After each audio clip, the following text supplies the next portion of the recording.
From PRX, this is Living on Earth. I'm Jenny Doring. And I'm Paloma Beltran. New Jersey wins a major environmental settlement over forever chemicals. They DuPont sent their PFAS waste from elsewhere in the country. In effect, DuPont used the state of New Jersey as the PFAS toilet for the country. Also, a biotech breakthrough turns plastic waste into Tylenol. So by taking this technology and programming bacteria, we not only defossilize the manufacture of this worldwide essential medication in a way that doesn't release climate emissions, but we also clean up plastic waste from the environment at the same time. That and more this week on Living on Earth. Stick around. From PRX at the Jennifer and Ted Stanley Studios at the University of Massachusetts, Boston, this is Living on Earth. I'm Jenny Doring. And I'm Paloma Beltran. Our first story today is about a major victory for the state of New Jersey over PFAS contamination. As you know, Jenny, those are so-called forever chemicals that are found in everything from rain jackets to firefighting foam to nonstick cookware. That's right. And they've now spread throughout our environment and our bodies. You know, I've been thinking a lot about PFAS since we know these chemicals are linked to numerous health problems, cancer, hormonal imbalances, and weakened immunity. And this weekend, I actually finally decided to retire the last 2 nonstick pans I own. So I'm committing fully to stainless steel and cast iron cookware. Hey, that's a big step. I made the switch a year ago, but it just takes a little more elbow grease to clean those up. But you know, Jenny, I've realized that hot water and vinegar act like magic when it comes to cleaning stainless steel. Oh, that's a great tip. Yeah, please try it. And you know, I haven't quite mastered the do's and don'ts of cooking with cast iron, but I believe in us, Jenny. You know what? I love that spirit. You're giving me a lot of hope for moving past the PFAS in cookware.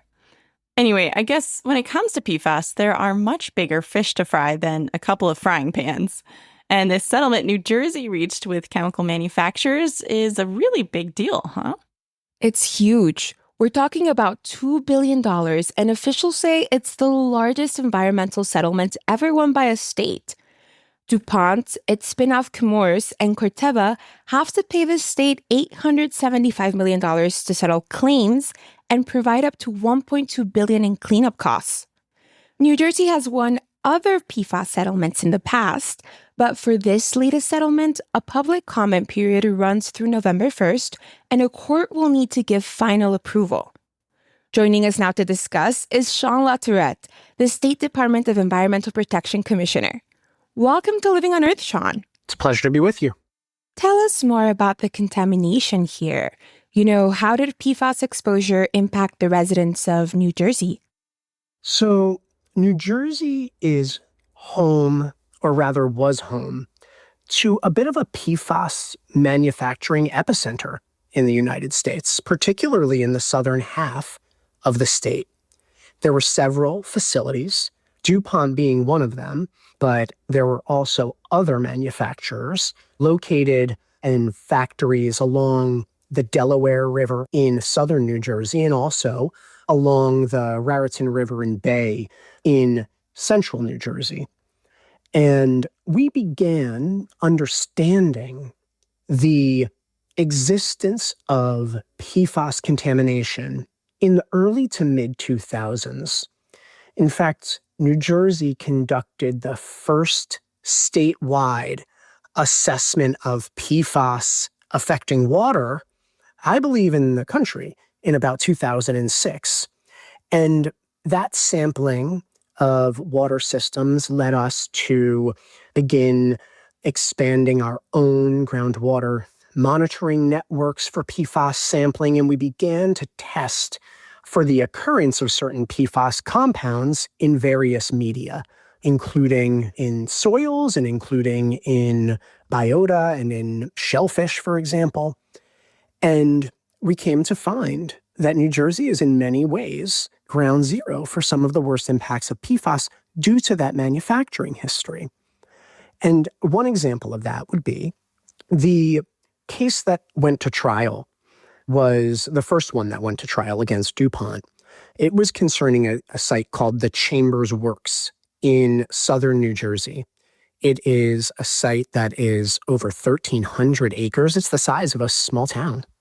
And it sits at the foot of the Delaware Memorial Bridge that connects New Jersey to the state of Delaware. Goes over the Delaware River. And DuPont operated that site for a long, long time. They produced chemicals like Teflon, for example, and many other chemicals. And at that site, they had a large wastewater treatment plant. And they DuPont that is, sent their PFAS waste from elsewhere in the country, from other factories in West Virginia and North Carolina, et cetera. They sent their PFAS waste to be disposed of through the wastewater plant at Chambers Works. In effect, DuPont used the state of New Jersey as the PFAS toilet for the country.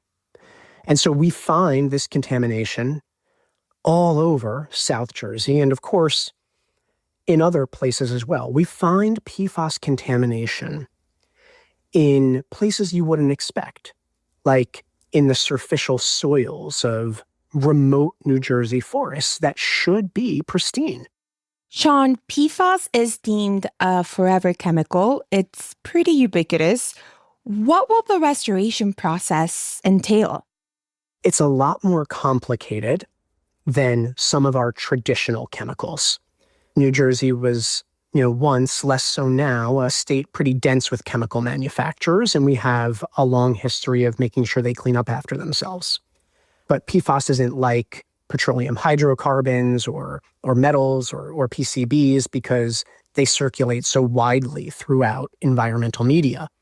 And so we have to go through a process where we are identifying the major sources of PFAS and interrupting them from becoming continuing sources to another part of whether it's the water cycle or the carbon cycle. I'll give you an example. If a company is still making things with some types of PFAS and they discharge their wastewater through a treatment plant and that goes into the waterway, that PFAS is now circulating through the waterway. And it's going to get picked up by a drinking water system. And then that drinking water system is going to have to pay to put on treatment to clean that PFAS out. But what if we catch it before it gets to the waterway and we interrupt the PFAS loading at that point in the water cycle? We've got to do this type of work at multiple points within the water cycle, within the carbon cycle, so on and so forth. We've got to do things like putting in sentinel wells around some of our oldest landfills that could be leaching PFAS that is then reaching the water table, which is also a source of drinking water. And from what I understand, this settlement provides money for natural resource restoration. What does that mean? What will that process look like? Natural resource restoration is different than cleanup. Natural resource restoration is based in a really simple principle, a principle of trusteeship, meaning not unlike your 401k, right, or your investment accounts that a bank is holding for you in trust and they have to take good care of it. The state government holds all of the natural resources in trust for the people. And if they're harmed, we are obligated to pursue those who harmed the resources, to pay, to not just clean them up, but to restore the value of those resources. So if pollution degrades a wetland, we need to make you create a new wetland that provides those same natural resource benefits for the public. Because it's the public's resource, right? Our air, our land, our water, our wetlands, our natural and historic resources, they don't belong to the government. They belong directly to the people. And it's just the job of folks like me to take good care of them. And if they're hurt, it's the obligation of the natural resource trustee to get your resources back. Sean, this seems like a turning point for PFAS accountability. What can other states learn from New Jersey? I think what other states can learn is not something they don't already know. Other states that have been impacted by PFAS to the extent New Jersey has, and there are other states that have experienced such impacts, North Carolina, West Virginia, Minnesota, right? The list goes on. Particularly where there were industrial sites, you're going to see those impacts be worse. So there's a lesson for the states that have had a history of industrial PFAS manufacturing, but there's also a lesson for states that didn't have that industrial history, but still have a perpetuating PFAS problem because it is diffused within our environment. And in each of those instances, there is an important lesson that comes out of this, which is, number one, the public expects what my grandmother did. And by that, I mean the public expects of their government, your Department of Environmental Quality or Protection, the public expects their government to hold folks accountable, to ensure that they clean up after themselves, and that the public will support you if you have to take on a big company to make them follow my grandmother's rule to clean up after themselves. And the other lesson, I think, is that these companies who know they have these liabilities, they will come to the table. You may have to fight with them for a few years and go through a little bit of litigation, but the science is clear. The stuff is harmful, and they knew it was harmful, and they kept making it anyway. And they kept putting it in products anyway, because the getting was just too good. And how will the people of New Jersey benefit from this decision? How will they benefit from this settlement? Well, they're going to have cleaner water, that's for sure. And one of the points that's really important about that, I think about small and rural communities where people are not connected to a public water system, and how we have aquifers here in New Jersey and around the country that are contaminated with PFAS above safety standards. Many of them don't know, right? There's no government entity in many instances, unless you're selling your house, coming to test your water for you if you have a private well. But you can and should test it yourself, and you should do it every year. I think that for those communities in particular, there's a new resource for them that didn't exist before at all. Public water systems, they've always had access to funding from the federal and state governments to improve their drinking water treatment. But potable well owners represent 15% of New Jersey. They don't have that level of support. And this means they'll get it. So we're taking care of folks who've been forgotten, maybe even written off. And we're not just going to make sure the water is clean, we're going to enrich their environment. Right? Whether that is new rain gardens in their community that help absorb pollutants instead of circulate them, whether it's making sure that old landfill in your town that nobody ever checked to make sure it was closed right, or make sure it's not leaching into your waterway. I think there's a lot of positive impacts that will play out over several years coming from this. But at the same time, the PFAS liabilities are large, and they are forever chemicals, and new treatment that gets built because of this settlement will have to be operated into the long term. This settlement won't fix everything, but it gives us one heck of a big head start. Sean Latourette is Commissioner of the New Jersey Department of Environmental Protection. Thanks for joining us. It's a pleasure. Thank you.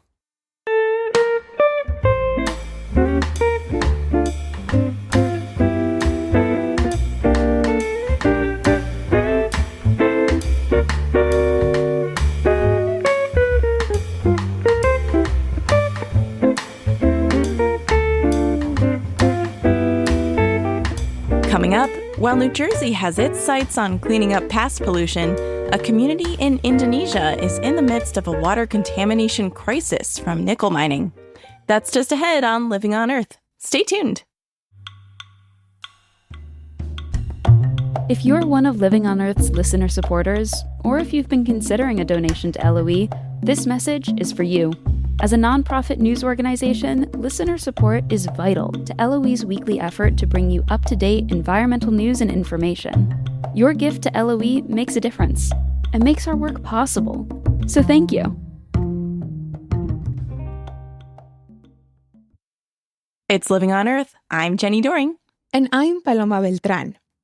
The silvery white metal nickel is an important component of wind turbines, solar panels, and electric vehicle batteries. So it's a key ingredient in the clean energy transition. But it comes at a cost to local communities because of how polluting nickel mining operations can be. Leaked company documents reveal that Harita Nickel, one of the world's largest nickel mining companies, knowingly polluted fresh water sources for the town of Kawasi on the Indonesian island of Obi. Alon Abiram is a reporter with the nonprofit journalism newsroom called The Gecko Project, which investigated the pollution from Harita Nickel. Alon, welcome to Living on Earth. Pleasure to be here. Thanks for having me. So you were part of this reporting team that traveled to the Obi village after leaked documents exposed water pollution linked to the nearby mining company Harita Nickel. How were local communities affected by this contamination? Behind Kawasi village, which is a small village on the western shores of the island, is a large company, one of the most powerful mining companies of Indonesia, Harita Nickel. And we ended up working discreetly with an Indonesian reporter who went to Obi and interviewed people on the ground and collected information as part of the reporting team. The general picture is that the people that they interviewed who, welcomed them into their homes and took them around the village, they described a situation where illnesses are endemic. Many people have skin irritation, their repeated respiratory issues. One woman who was interviewed, a mother called Nuriati, a local resident who we quote in our piece, she talks about having this chronic cough. And some people have taken in Kawasi are purchasing kind of filtered water instead of using the drinking spring. But one person who we spoke to, a local fisherman, he said that he simply couldn't afford to be buying his own water. So there's also like a division there within the community where, people who can afford to buy drinking water are definitely doing that and others aren't. And then many are still using it for cooking and washing and so on and so forth. But yeah, certainly the people that our reporter spoke with described a situation which didn't sound like a just transition. So chromium-6 plays a key role in this story. It's a byproduct of mining, and a lot of people may recognize the name because of the Erin Brockovich movie or the Erin Brockovich case. What are some of the dangers associated with this chemical, and how was it impacting water supplies across Obi village? So, hexavalent chromium, I'll call it chromium-6 because it's just a bit of less of a mouthful. It's a carcinogen, it's a toxin which can have severe health effects if inhaled or consumed at high levels. And chromium is a naturally occurring metal in the ground there and in a lot of nickel mining areas. And when it's in the ground, it's in a non-toxic form predominantly. The chromium oxidizes and can then mobilize or turn into chromium-6, which is the toxic form of chromium. So you have this situation where the mining can then trigger this occurrence of chromium turning into chromium-6. And in an area of high rainfall, which Obi is, it's in the tropics, what you find is that water kind of comes spilling down the hillsides, down ravines, across the land, which is being mined, and across the areas which are storing waste. And then this can carry the chromium-6 into surrounding waterways and into the ground and environment. And this is what was being identified by Harita in internal emails and documents. And this was happening again and again from 2012 onwards in the files that we saw. And according to your investigation, what evidence is there that Harita Nickel, the mining company, was responsible for the contamination? It's hard to establish conclusively whether health symptoms that are like widely reported by local people is directly caused by a single pollutant like chromium-6. But we spoke with a range of experts, toxicologists, epidemiologists, and a range of other qualified experts who reviewed the data that came from Harita. This was company data from Harita itself. They looked at the figures that they had recorded from spring water monitoring samples, and they said that while you couldn't say categorically that people would experience, various illnesses and adverse health effects from drinking this water, that it certainly increased the risk of them experiencing various health conditions. So the bottom line is we don't know without more data on like how the people of Kawasi have been impacted by this, but they have certainly been put at greater risk by these elevated levels. How did Harita, this mining company, how did they react once they knew that high levels of chromium were present in the water supply? So Harita, when it realized that there were high levels of chromium-6 coming out of wastewater, it started to introduce like various measures to try and mitigate that, to try and reduce the levels. It had leachate ponds, sediment ponds. It used chemical fixes to try and reduce the levels, and even wetlands to try and neutralize the pollutant as well. But it had limited success, and there were repeated spikes in chromium-6 that it was detecting through its own tests. It had its own technicians out in the field taking samples and then testing those in its own laboratories. And then it was feeding this information kind of up the chain to senior environmental managers within the company and highlighting that these were levels that were above the legal limit. And on repeated occasions, they attributed this contamination to its own operations. And how did local communities from Kawasi react? To what extent were they aware that their water was being contaminated? It's one of those things where people can tell you what the water tastes like, what it smells like, if it's changed color. And people would say that, in interviews that we carried out, people talked to us about their kind of suspicions that something was up, that, people talked about the water having changed in taste and smell and color since, when they were kids, when they would just drink straight from the local river and so on and so forth. But they weren't sure if there had actually been pollution, or they couldn't categorically prove it with like hard data. And I should clarify that the repeated high levels of chromium-6 in drinking water was throughout 2022. So from February 22 to February 23. And what preceded that is about a decade's worth of repeatedly high levels of water contamination in wastewater, in river water. The likely cause was that the aquifer itself had been contaminated. But they hadn't told people at the time, we've got a chromium-6 problem in your drinking spring. We're trying to establish what the problem is, and we'll keep you updated, and here's some bottled water instead.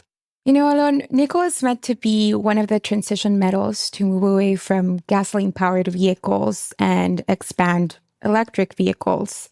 And a lot of battery producers have pledged to source materials responsibly. What do you make of these stories where mining companies are polluting neighboring communities? I think we have a situation where there's definitely a need to decarbonize, and people are on the streets of London, Washington, Paris, everywhere around the world are flocking to buy EV cars. And on the face of it, it seems like a good thing. We're stepping towards the green transition, but there are complicated layers to this. And the underbelly of this transition is one that deserves more scrutiny, because fueling this transition are often environmental violations and issues that are exported abroad to places like Indonesia and other countries where critical minerals, transition minerals are being mined and processed. And you don't see that when you're driving your EV, your Tesla, your Mercedes-Benz, your BMW. But I think there's a duty on car companies, on various actors within the supply chain to ensure that the companies that are doing the mining, doing the refining in places like Indonesia and places like Obi Island are carrying out their activities, their their business operations in a way which benefits local people and doesn't harm the environment. And it's this sort of dichotomy of jeopardizing a local ecosystem for the benefit of global carbon emissions is one that needs to be contended with more seriously. There are real disparities in terms of, who's accumulating wealth and what does life look like for the residents who are surrounded by these metals which are fueling the EV boom. Alon Aviram is a reporter with the nonprofit investigative journalism newsroom called The Gecko Project. Thanks so much for speaking with us today. It was a real pleasure. Thank you so much. The Gecko Project and its partners in the investigation reached out to the Indonesian government prior to the release of the report, but did not receive a response. During the summer months, Indonesia experienced heavy rains, flooding several villages where Harita Nickel operated. Making matters worse, a sediment pond built by the company to contain runoff was breached. Mudslides and flooding are common across Indonesia, but according to Earthworks, residents say mining activities and the clearing of forests by Harita Group and its subsidiaries contributed to the floods.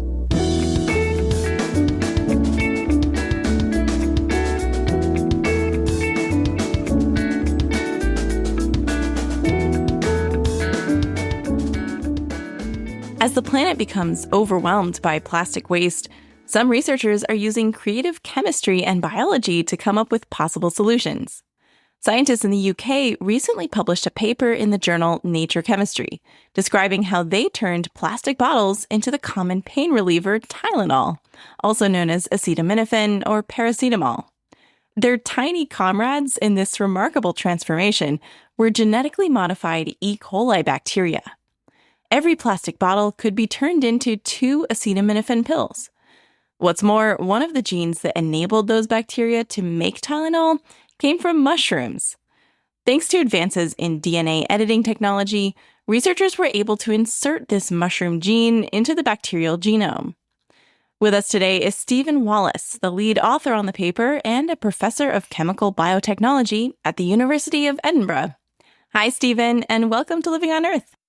Hey, Jenny, thanks for having me. So you feed E. coli plastic, and, well, there's a long process, but you feed E. coli plastic, it eventually produces Tylenol. What is left over from that process? I mean, usually chemistry and biology aren't 100% efficient. Yeah, exactly. So first of all, we have to take the plastic, and we took a waste plastic bottle in this example, just one that we found on the streets on the way to lab one morning. And we deconstruct that or depolymerize that using established chemical methods, which basically take the polymer and release its chemical monomers or the building blocks of that polymer. And those building blocks for polyethylene terephthalate or PET plastic, which is the plastic we focused the study on, is 2 molecules. The first is called terephthalic acid and the second is called ethylene glycol. And there are very many different uses for ethylene glycol in industry. And we focused in this instance on the use of terephthalic acid, that other monomer that comes from deconstructed plastic. So it creates sort of like a plastic soup, if you like, which we then feed to the bacterium, and they take one part of that and transform that into Tylenol. But they leave that ethylene glycol alone. So that is one of the other things that comes from the process that can be used in other sort of industrial situations. And by the way, you mentioned this like PET plastic. What kind of plastic is that? So PET is probably one of the most widespread plastics that's used throughout modern day society. It's a very rigid, very durable synthetic material that's used to make things like plastic bottles or sort of the films you get on top of salads and sandwiches in the supermarkets. It's designed to be very robust.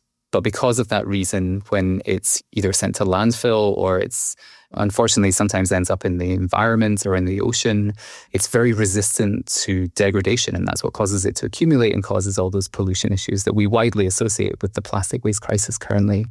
So let's zoom out to the bigger picture. A lot of pharmaceuticals actually come from fossil fuels, which is part of why this process is even possible. But just how much of our medicine comes from fossil fuels?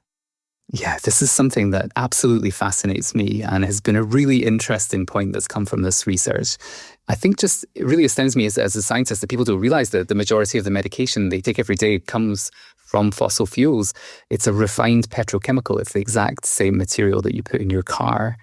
I think it's 60 to 70% of all of the medication that we rely on to treat disease currently are reliant on this natural feedstock of fossil fuels. And the real issue with that is two things. The first is fossil fuels are not a limitless resource from which we can make these medications from. In fact, they're running out at quite an alarming rate. And the industrial processes that we use to transform fossil fuels into modern day medications are hugely polluting into the environment. So by taking this technology and programming bacteria to do this in a much more sort of milder, much greener way, much more eco-friendly way, we not only defossilize the manufacture of this worldwide essential medication in a way that doesn't damage the environment or release climate emissions, but we also clean up plastic waste from the environment at the same time. By the way, why use biology and not just chemistry to do this? Yeah, that's a really interesting question, actually. Certainly to depolymerize plastic, you can use chemistry to do that. You can also use biology, but typically bio-based processes operate at very low temperatures. They operate in very sort of mild water-based reactions, whereas chemical methods, you typically need a much more energy input to heat these reactions up. They tend to use, petrochemical-based solvents as well to try and help these reactions go faster, and catalysts as well. So I think the bio-based processes are, on the whole, a lot milder, use a lot less energy and are better for the environment themselves. But to make paracetamol or Tylenol from plastic bottles, you cannot do that. It's impossible using chemistry alone. It has to be done using biology. And by the way, paracetamol is just a different name for acetaminophen or Tylenol, is that right? Yeah, of course. Sorry, it's my Britishism. That's absolutely the brand's name that which we sell acetaminophen under. It's the same as Tylenol, absolutely. I'm going to play devil's advocate for a second. This research isn't nearly advanced enough to be scaled up anytime soon. So, how optimistic should we be that one day most of our acetaminophen, our Tylenol, comes from plastic bottles? Yeah, that's a really great question, actually. And I think it's really important to emphasize we're an academic discovery lab. This is a very early stage project, a very early discovery proof of concept project that has shown that this is actually feasible. The next steps for this is absolutely to try and see whether we can scale this up to make really large quantities of paracetamol from existing plastic waste. And we're working with industry, both in the UK and around the world now, to try and see whether this could be commercially feasible in the future. So what's next for you as a researcher? Yeah, this project has been wonderful, and it's been a real labor of love for many, many years up to this point. But it really does feel like the starting point for both this and the wider field of engineering biology. Because, if we can program bacteria using this technology to turn plastic waste into Tylenol, imagine what else we can do, right? But more broadly than that, waste is just carbon, and microbes love carbon. So we've been examining all different types of weird and wonderful wastes and thinking, okay, how can we program biology to turn this into something that's a bit more exciting than simply landfill or waste that goes to incineration? We published a piece of work a couple of months ago where we examined fatberg waste from the sewers in London. And these are sort of greasy deposits that block the sewers underground. And we did a chemical analysis of these. And it turns out they're really rich in organic small molecules. So tons and tons of carbon, literally. So we designed some bacteria that could eat these fatbergs from the sewers and turn them into fragrance compounds that you could wear. And we're currently working with a Swiss fragrance manufacturer to try and see whether we can take sewer waste and turn them into fragrances that you will buy potentially in the future. So this idea of waste is just carbon, and biology can be engineered to turn that into a whole variety of different products. It really does feel like this is the sort of creative beginning of something really quite exciting. Wow, my head is spinning at the transformation that is quite some upcycling there of fatberg waste to perfume. Yeah, exactly. So would you wear perfume that came from fatberg waste? I'd have to smell it first, but hey, it's just carbon, right? It's just carbon, exactly. If we can wear perfume that comes from oil, or if we can take medicine that comes from oil, why not from fatbergs? Why not from plastic bottles? Absolutely. Stephen Wallace is the lead author on the paper and a professor of chemical biotechnology at the University of Edinburgh in the UK. Thank you so much, Dr. Wallace. Thank you, Jenny. It's been a pleasure to be here. Thanks.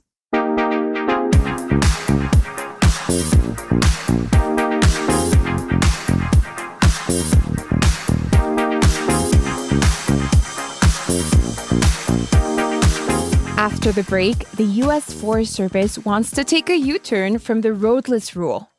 That's just ahead on Living on Earth. Support for Living on Earth comes from the Waverly Street Foundation, working to cultivate a healing planet with community-led programs for better food, healthy farmlands, and smarter building, energy, and businesses. Here at Living on Earth, we work hard each and every week to bring you the most relevant and compelling environmental news. As a nonprofit organization, we count on you to help. Listener support is key to sustaining the environmental news gathering and reporting that you rely on. Please consider doing your part to support Living on Earth. A monthly donation is the very best way to ensure LOE's work continues week after week. To make your pledge of support, go to LOE.org and click Donate. And thank you for helping to keep LOE's nonprofit environmental media going strong. It's Living on Earth. I'm Jenny Doring. And I'm Paloma Beltran.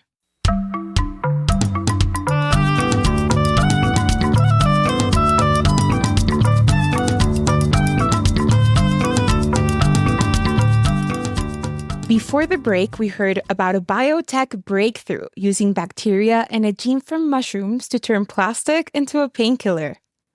It's very impressive and novel.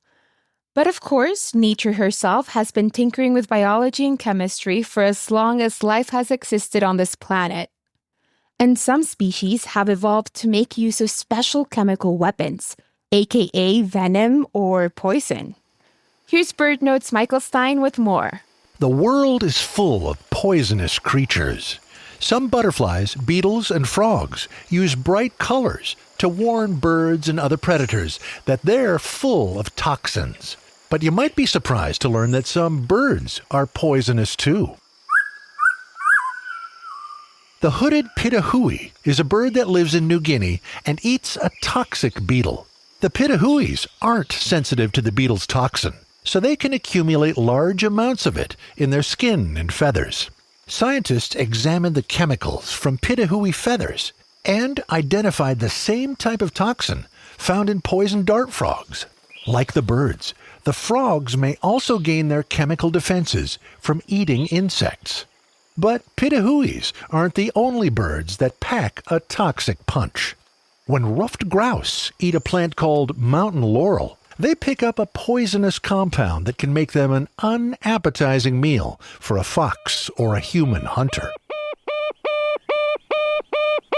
And quail in the eastern hemisphere sometimes snack on hemlock, turning them into a very upsetting dinner item.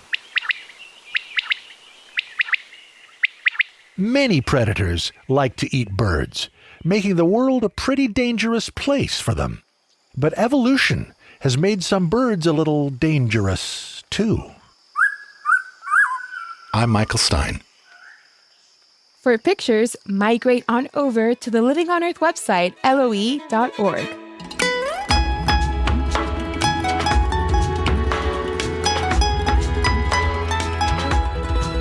We are inviting you, our listeners, to join us September 17th and 18th for Bridging Communities with Hope, an environmental justice conference for all. This free 2-day conference at the UMass Boston campus brings together leading voices of the environmental justice movement and grassroots leaders from across the country. The Center for Climate and Environmental Justice Media is hosting the event in collaboration with the UMass School for the Environment and Living on Earth. We hope you can join us in person. Did we mention there will be free food? But if you're not in the Boston area, don't worry. There will be a live stream you can join. So don't miss this important forum for environmental justice on September 17th and 18th. To register for free, visit LOE.org/events.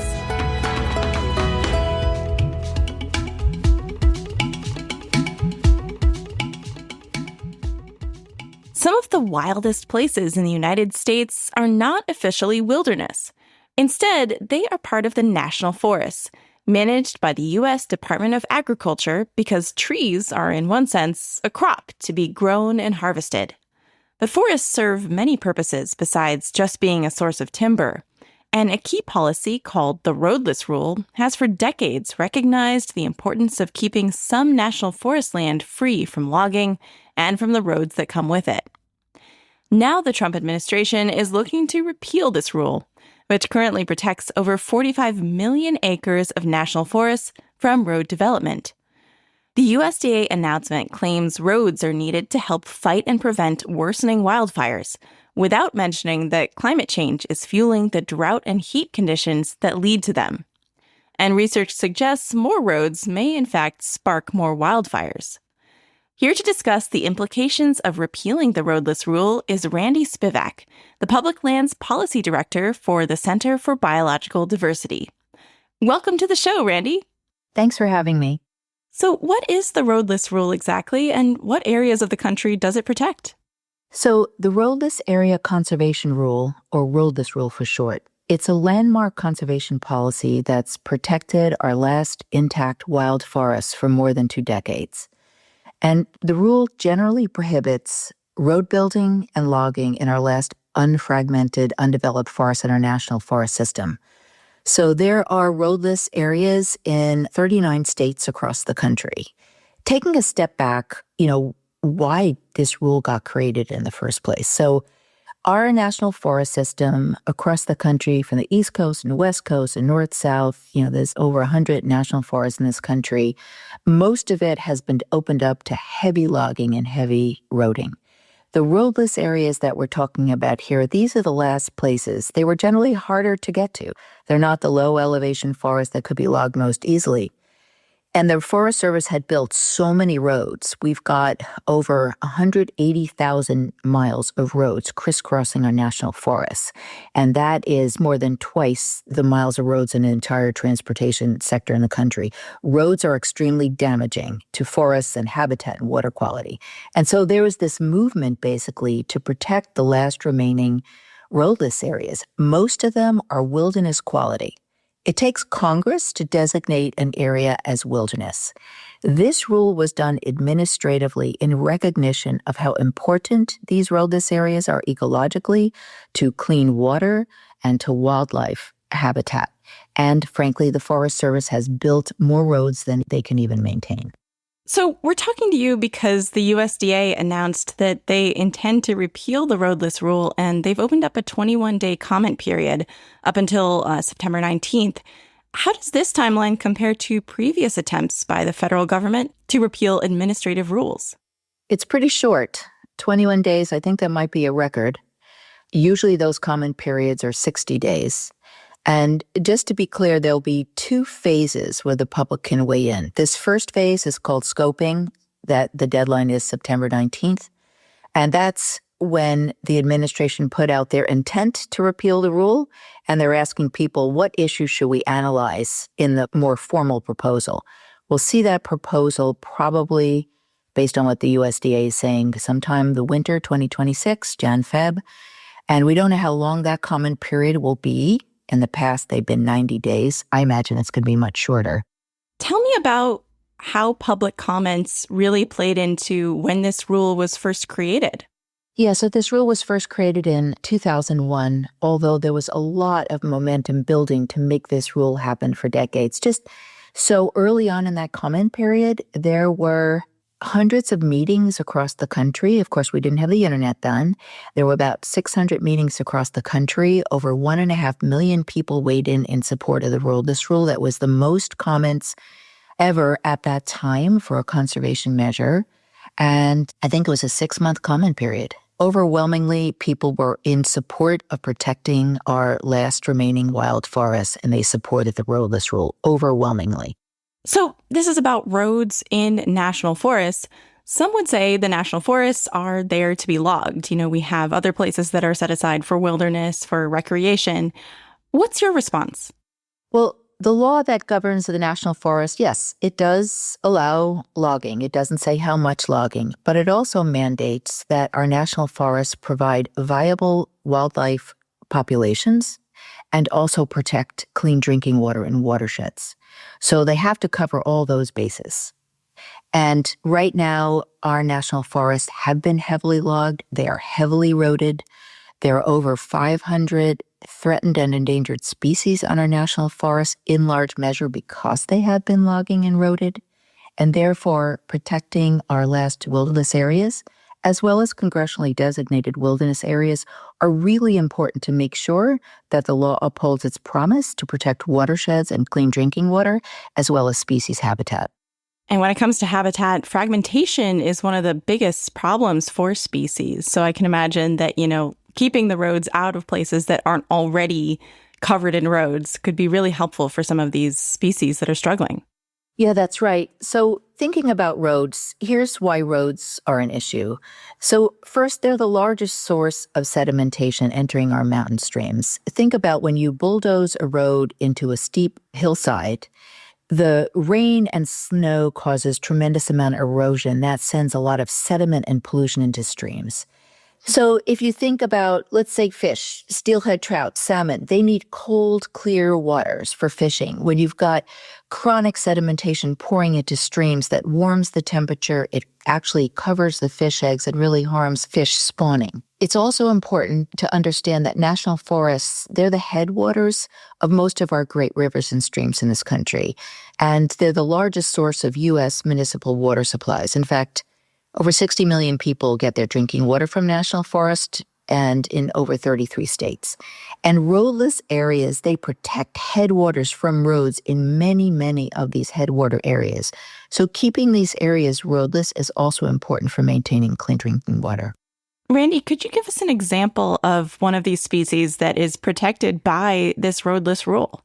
Sure. As I mentioned, there are hundreds of threatened and endangered species and even many more common species that spend time in roadless areas. It's everything from butterflies and salamanders and native salmon and cutthroat trout and grizzly bears. And we'll talk about grizzly bears for a minute because they're super important in the Rocky Mountains and Alaska and elsewhere. They do not like human presence, and roads bring human presence. And so they avoid those areas.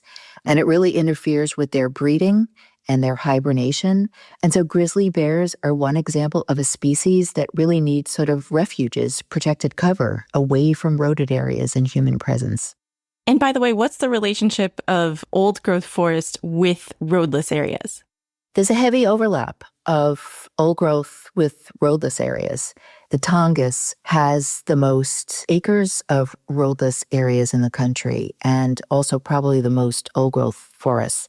And old growth forests are not only beautiful, super important for many species of wildlife, but they also store enormous amounts of carbon, and they continue to pull carbon from the air. And logging basically emits about 90% of the carbon that's stored in trees, and then you never get that sequestration again. Small, young trees do not do the job of large, old, standing trees. Randy, the Trump administration claims that repealing this rule will actually help us fight forest fires. What do you make of this idea? Roads actually increase human-caused wildfires. There were research studies that show that wildfires are 4 times more likely in areas with roads than in roadless forest tracts. And that's because roads allow human access. Think of it. It's a dry, hot summer day. There's a spark from a tire. Somebody carelessly throws a cigarette butt out the window, or unattended campfires. So the science unequivocally shows that where there are roads, there will be more fire ignitions. And there's another study that showed more than 90% of all U.S. wildfires happen within half a mile of a road. And again, they're caused, unfortunately, by humans unintentionally. So no, in this case, more roads will equal more wildfires. Why is the administration trying to repeal this rule?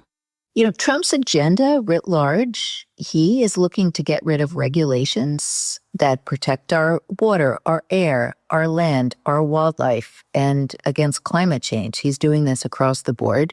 He has issued an executive order that calls for significantly ramping up logging on our national forests. And I'll quote, to exploit our timber resources. He's got drill, baby, drill. This is just another log, baby, log. I mean, Trump really just sees the natural resources in this country as places to exploit. Look, once you open up these areas to roads and logging and you bulldoze roads in and start logging them, these areas are lost forever. They will forever be industrialized. We need to keep our roadless forests roadless for now and future generations. And to what extent is there any legislation in Congress about this? There is a bill, the Roadless Area Conservation Act of 2025, and they are looking for co-sponsors now. And that bill would make the Roadless Area Conservation Rule permanent. Randy Spivak is the Public Lands Policy Director for the Center for Biological Diversity. Thank you so much, Randy. Thanks for having me. Public comments on the proposed repeal of the Roadless Rule are welcomed through September 19th. Find the link to the USDA press release and more on the Living on Earth website, loe.org.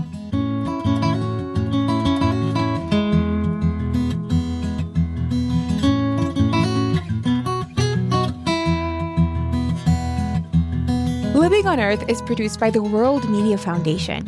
Our crew includes Naomi Ehrenberg, Daniela Faria, Swayam Gagneja, Mark Couch, Mark Sethlender, Don Lyman, Ashanti McLean, Nana Mohammed, Ainsley O'Neill, Sophia Pandelidis, Jake Rigo, Andrew Scarrett, Bella Smith, Melba Torres, and Elle Wilson.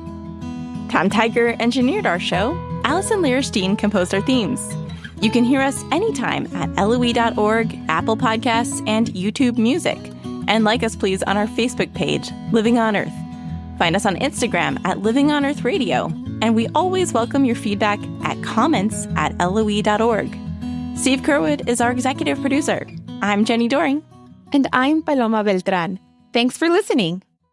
Funding for Living on Earth comes from you, our listeners, and from the University of Massachusetts Boston, in association with its School for the Environment, developing the next generation of environmental leaders, and from the Grantham Foundation for the Protection of the Environment, supporting strategic communications and collaboration in solving the world's most pressing environmental problems.